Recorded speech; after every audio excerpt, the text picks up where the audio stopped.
How's it going, meatheads? It's a beautiful day, late July. Today, I'm going to talk to you about why I love Harley Davidson motorcycles.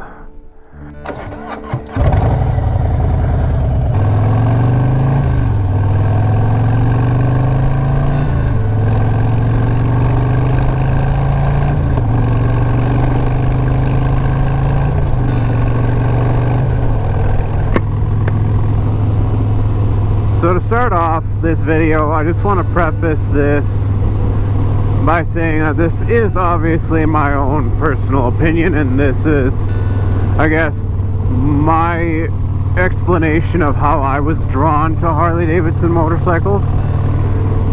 And I think that there are also things that you need to consider instead of looking past Harley Davidson motorcycles because of, well, I'll get into it. So one of the first kind of, like, I guess, drawbacks that I see a lot of people say about Harleys is that, oh man, they just don't make any power.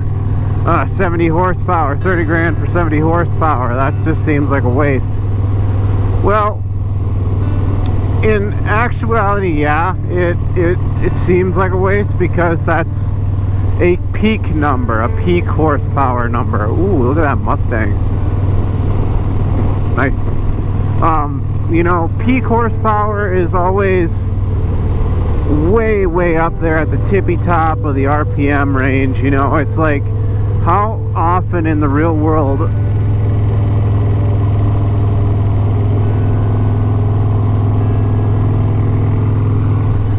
how often are you up there at 5,000, 6,000, or, you know, in the case of like super sports, 10,000 RPMs. You know, you're doing it on your highway runs, but that's, you know, that's all, in all actuality, that's not really where you're supposed to be legally, you know.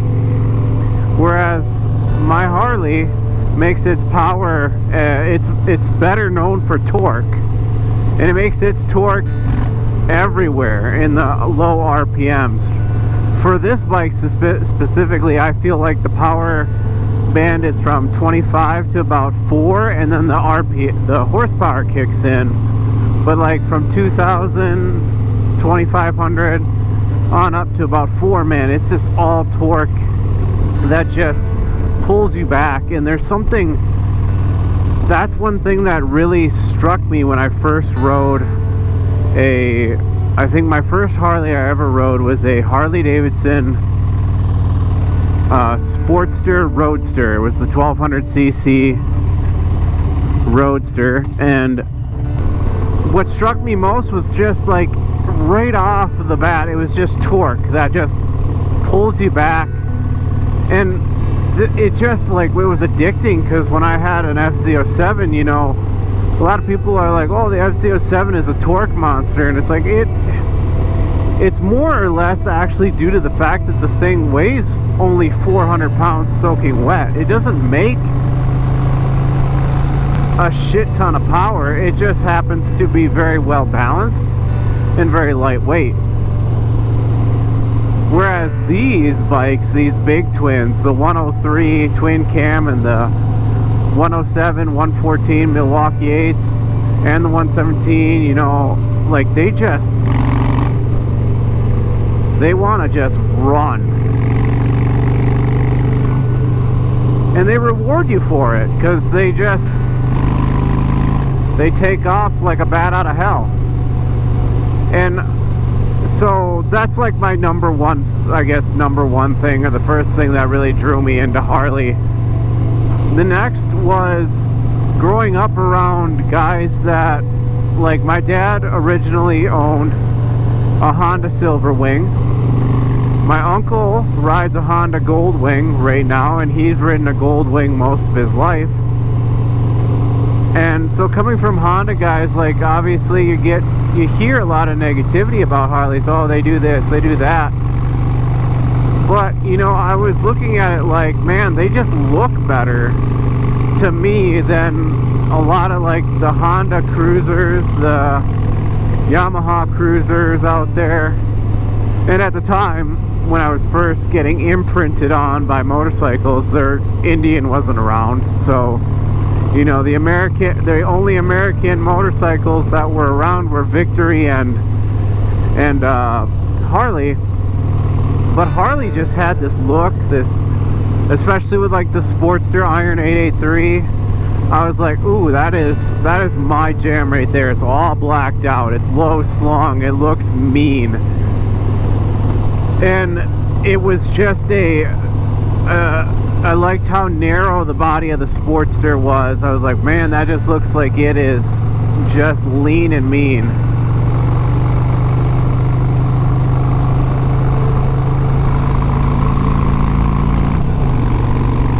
Like the next big thing that drew me to Harley is coming from sport bikes. I had a CBR 250R before and a Yamaha FZ07. Was the fit and the finish of this bike and other subsequent Harleys was just, to me, miles beyond what was coming out of Yamaha and Honda. Because on the bikes that I owned, the lower end Yamahas and Hondas, like you can see like zip tie areas, you can see gaps in like between the tank and the seat that like you're just kind of like, why was that like not taken into account? And it's because they want to be affordable to a lot of people, whereas Harley is definitely not the most affordable brand out there, and that's a whole other video in and of itself, and a whole other topic that's been covered and beaten to death by a million other people. But for me, like, the buttons all feel solid. There's prominent clicks and everything.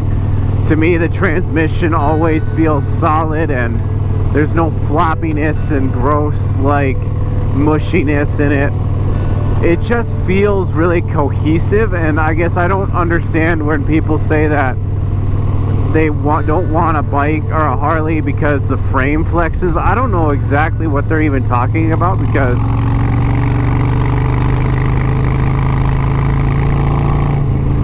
to me, I don't know what you're experiencing that you're saying your frame is flexing. Like, if you're, I don't know. I've loved the fit and finish quality on all of Harley's models, and it continues to be a selling point for me, and it's a point I like to reiterate to other people. That's another almost dead bird. Jesus.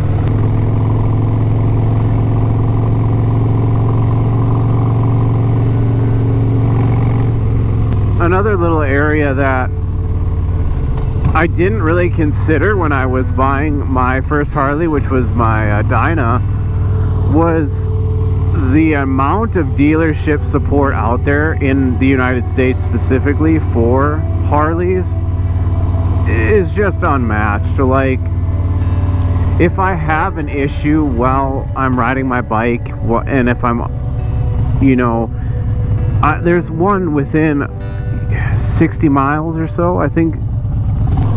So like, I have J&L Harley, there's Roosters Harley in Sioux City. Up north there's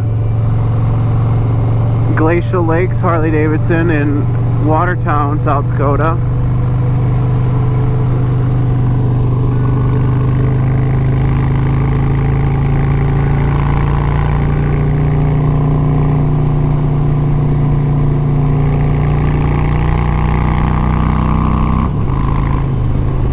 And then I think the farthest distance from a Harley Davidson dealership to me is all the way out in Rapid City, which is, you know, 300, 400 miles away. You know, overall though, like, 400 miles is not really that far. And if I'm headed out to Rapid and I'm between there and Chamberlain, or from Sioux Falls and Chamberlain, I can just turn around and come back to Sioux Falls and get my bike checked out at J&L, you know. There's also 1,000,001 people that know how to work on a Harley, which is another, I guess, caveat or point to be made towards Harleys, is they're very simple to work on. You can learn how to work on it. If you got the tools in your garage, you can tear apart your Harley and work on it, modify it, and do whatever you want to it.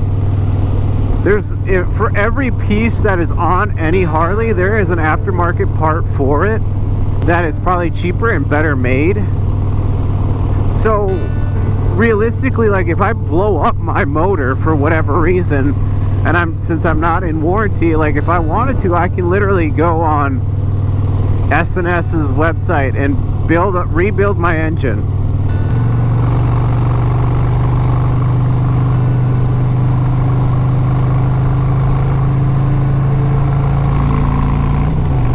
That's a fucking huge selling point. I don't have to always buy OEM, because OEM you could be backed up 2 or 3 weeks, or if you're ordering from overseas, like on a metric cruiser, man, you're shit out of luck.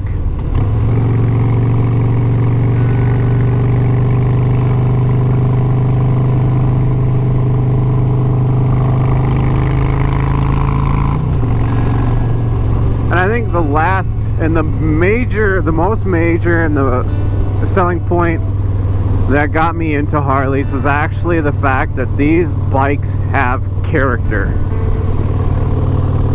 To me, it's a culmination of the long history that Harley Davidson's been around, that it's been family owned, and the fact that, like, when I get on my bike, it invokes a feeling of freedom that I haven't had on my Honda or on my Yamaha F-07. It was just something that I was like, this is the bike for me. This is what I've been looking for. Because oftentimes there's a phrase of saying that the only bad day is one you didn't ride, and there's no bad day on a motorcycle.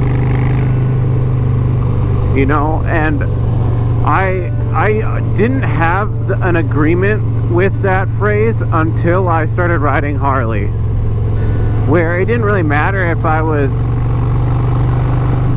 going across the country or if I was just going to work. I always have a good time when I'm on my bike, and I have a much better day when I throw my leg over the bike, you know. And that may be just me, but I think if you're interested in a Harley, you definitely need to get on one for a test ride and just experience it. Like, don't think about the numbers, don't think about, like, oh, this is not anything compared to this bike or that bike. Just get on one and ride it and just enjoy it and experience it. And for me, if you walk away from riding that bike, whatever Harley it is, and you have a smile on your face the whole time, then I think it's worth it.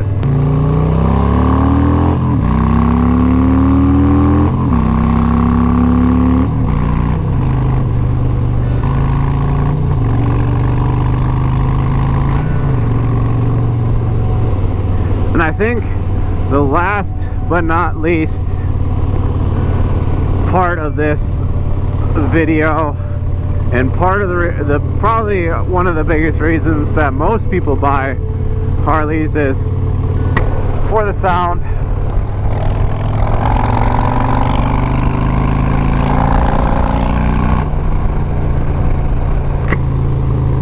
A Harley isn't a Harley until you throw a loud set of pipes on them and let them sing. And a lot of people hate it, but in deep down, I think a lot of people also really love it, and they would be very upset if that sound didn't exist. You know? Because could you imagine riding, or like if you're out there on your bike, whether it be a Yamaha R6, KTM Super Adventure or whatever. Could you imagine what it would be like riding around one summer and never hear the sound of a Harley doing this?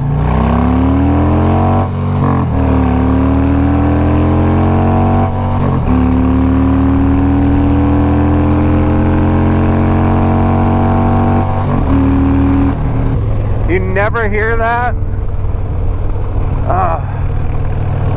I'd be so upset, and I'd be like, what in the world is going on with the world? Because let's be honest, I think a lot of people who are Harley guys like myself don't necessarily like what the brand does, but we enjoy their motorcycles, and that's what we wish that they would do sometimes, is just shut up and make motorcycles, you know? Make motorcycles we want to ride.